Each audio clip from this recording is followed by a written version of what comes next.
The final energy system we're going to look at is the aerobic energy system.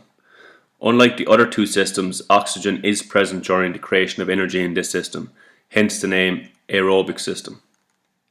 This system is used at low to moderate intensities and is very efficient. So in the aerobic system, the body can use glycogen, proteins and fats to create energy. This helps explain why if you want to lose weight, you should train in the aerobic zone. For the purpose of this video, we're just going to look at glycogen. So we know that when we eat carbs, our body stores these carbs in our body as glycogen. Then when we need energy, our body converts the glycogen into glucose through a process called glycolysis.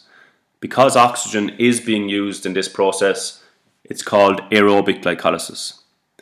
This then resynthesizes two molecules of ATP. Also, it produces a byproduct of two molecules of pyruvic acid. So in the lactic acid system, this is where the pyruvic acid converts to lactic acid.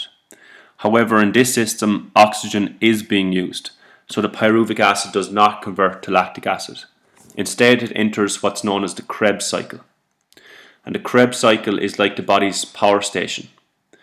The first thing it does is it resynthesizes a further two molecules of ATP. So now we've got four molecules of ATP from one molecule of glucose. It also produces byproducts of water, carbon dioxide and hydrogen ions. These hydrogen ions are really important because they enter what's known as the electron transport chain. And from this, a further 34 molecules of ATP are resynthesized.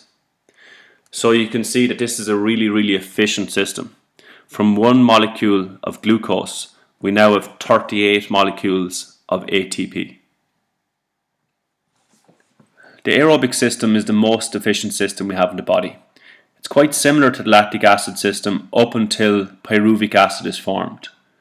Here in the lactic acid system, it converts to lactic acid. However, because oxygen is being used, instead of converting to lactic acid, it enters the Krebs cycle.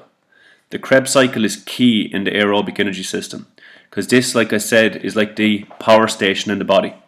First of all, it resynthesizes two molecules of ATP, but it also produces hydrogen ions.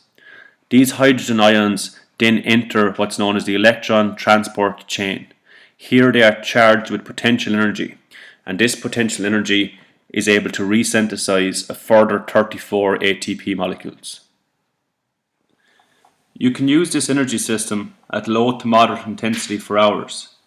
Even after all your glycogen stores have run out, your body will continue to use whatever sources of energy it can find. This system is used whenever you're not performing at full intensity. It's used when you're running or jogging, or even cycling at moderate to low intensities. It's also used during invasion games when you're not playing at full intensity. In conclusion, this energy system is very efficient, but only at low intensities.